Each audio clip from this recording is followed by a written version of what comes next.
Dober dan, iz ljubljanskega studia 136, to so vesti na vesti. Drage gledalke, dragi gledalci, vem, sprašujete se, Jonas, kakšno kavo pa piješ v tej prečudovito lepi šalčki z napisom Vest? Na željo naših sponzorjev Bar Cafe razkrivamo danes tudi to skrivnost.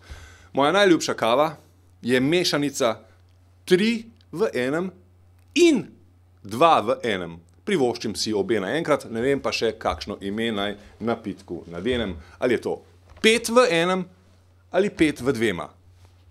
Pišite. Po podatkih Evropskega statističnega urada Eurostat je območje evra prvič v zgodovini v recesiji.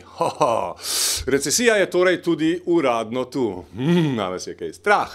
Redni profesor na Ljubljanski filozofski fakulteti in direktor Mirovnega inštituta Lev Kreft meni, da je čas krize tudi čas za porajanje novih paradigem. Za vse tiste, ki ne veste, kaj je paradigma, poglejte si na Google.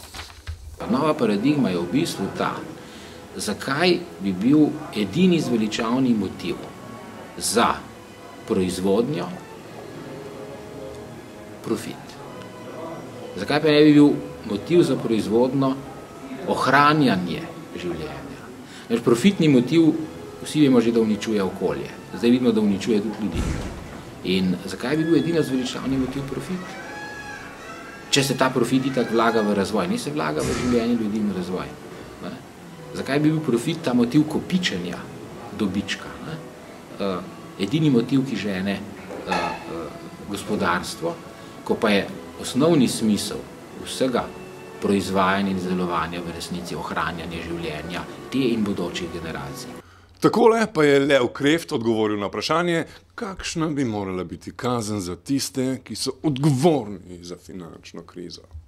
Verjetno jih je treba tiste, ki so krivi, pustiti, da potonejo v dreku, ki so ga sami ustvarili. Ne? To je zelo preprost odgovor. Ne?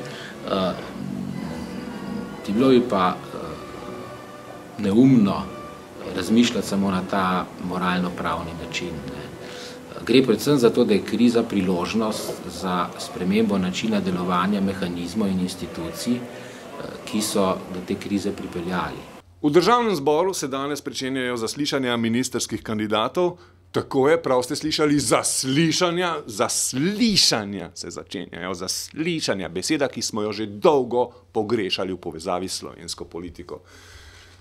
Torej, da zaslišati, recimo Grimsa. Branko, sed se tam. Paka. Zdaj pa povej vse povej. Jebem ti, Branko. Zaslišanja ministerskih kandidatov pred parlamentarnimi odbori. Ministerskih kandidatov, to ni, ne? Pristojnemu odboru, katerega predsednik je Branko Grims? Jebat, stari, čakaj, on bo zaslišval, ali kaj? Ja.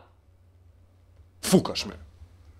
V glavo me jebeš strani, da ne bi opazil. Predstavil se bo tudi Gregor Golobič, predlagani minister za visoko šolstvo, znanost in tehnologijo. Golobič je odgovoril na očitke SDS, da ima zares skupaj z radikalci iz SD večinski vpliv v bodoči vladi.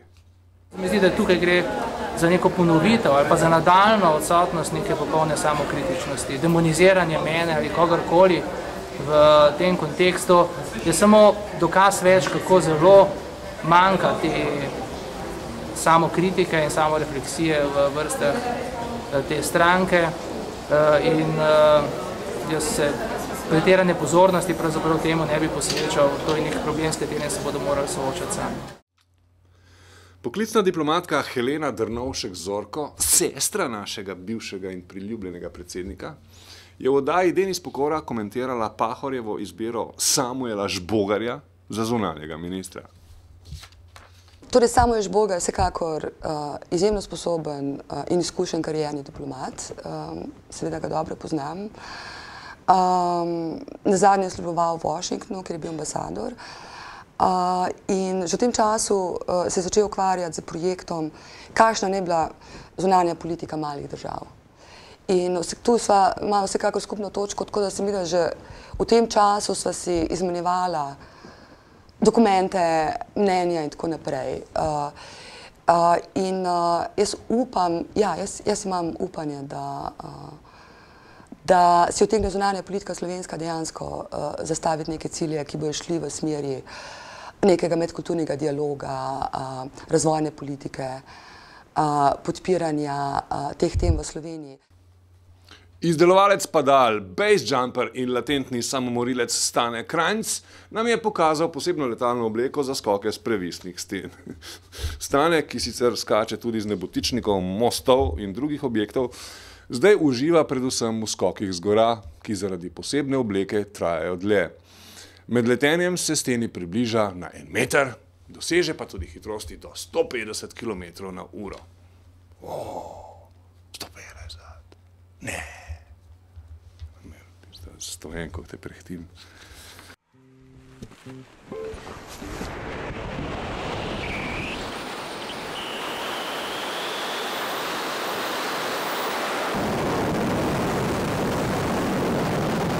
Sprednji rob je prav pena posebno oblikovana, ti da obliko profila, ker te roka je nekaj po svoje. Pol ima tle ima na primer prav posebej zdrgli še tle zadaj skozi, da ti večji vzgon daje in ta stvar leti tak, da... Ko raketa. Ko raketa, res. Je pa dejansko, to je skor žep aviona, ne. Dejansko zložiš, daš čez ženev žep pa vrečko, ne. In v primerjav z enim zmajem ali pa jadralnim avionom je to genialna zadeva, res. In zdaj lahko mi čakam, da šel spet leteti. Povedati moram, da sem po ogledu posnetka drastično spremenil mnenje. Bravo, svaka čast. Prfuknem, ampak svaka čast. Butast, ampak svaka čast. Bravo.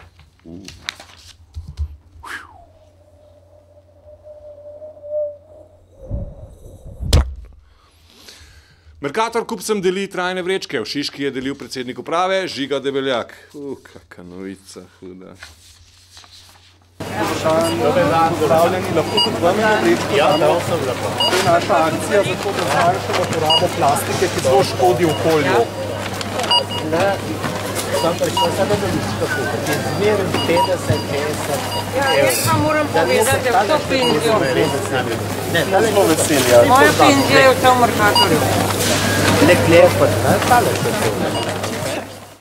Komentar dneva, študentka medicine Katja Prunk.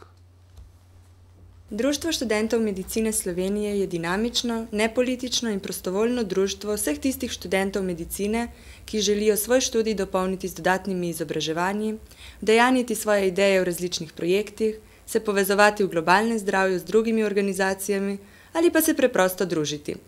Glavna aktivnost našega društva so projekti. Letos imamo aktivnih 22 projektov z javno zdravstveno, izobraževalno, kulturno in športno vsebino. Ta teden so potekale aktivnosti v okviru projekta Osveščen nezadet. Na medicinski fakulteti so se v 5 dneh zvrstila številna predavanja strokovnjakov na temo zasvojenosti od drog. Glede na problematiko drog v Sloveniji je prav, da je vsak posameznik seznanjen z njihovimi učinki, da jih zna prepoznati in pravilno ukrepati. Osveščenost na področju nedovoljenih drog se nam zdi zelo pomembna, zato bo naslednji teden od ponedeljka do srede potekala akcija osveščanja na različnih fakultetah, kjer bomo prisotni študentje medicine, ki bomo delili brošure, odgovarjali na vprašanja in na druge načine osveščali mlade. Še en trenutno zelo aktiven projekt je projekt Virus. V sklopu tega projekta potekajo delavnice osveščanja o varni spolnosti v šolah po Sloveniji skozi celo šolsko leto. Ob 1. decembru, dnevu boja proti AIDS-u, pa organiziramo večjo akcijo osveščanja, kjer brezplačno delimo kondome in propagiramo varno spolnost. Zvečer pa zaključimo s koncertom na Kongresnem trgu v Ljubljani. Tudi letos boste 1. decembra na različnih lokacijah po Ljubljani videli naše stojnice in velike rdeče pentlje, zvečer pa ste vabljeni, da se nam pridružite na koncertu. Slovenija, Slovenija, Slovenija, kulturac. Naša mini ekipa Robert L. Tuva in Peter Bizjak še vedno spremlja Ljubljanski mednarodni filmski festival z drugim imenom LIF. Peter je v soboto poleg gledanja filma Ahil in želva užival tudi ob brezplačnih ugodnostih festivala. Hidden želva. Meni je bil všeč, ne? Moj odtis.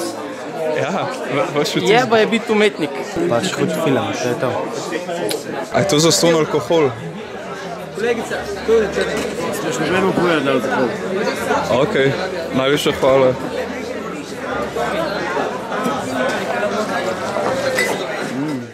Še vreme? Lansko leto je bilo na slovenskih smučiščih tudi do 120 cm snega. Iz ljubljanskega studia 136 to so bile vesti na vesti. Nasvidenje.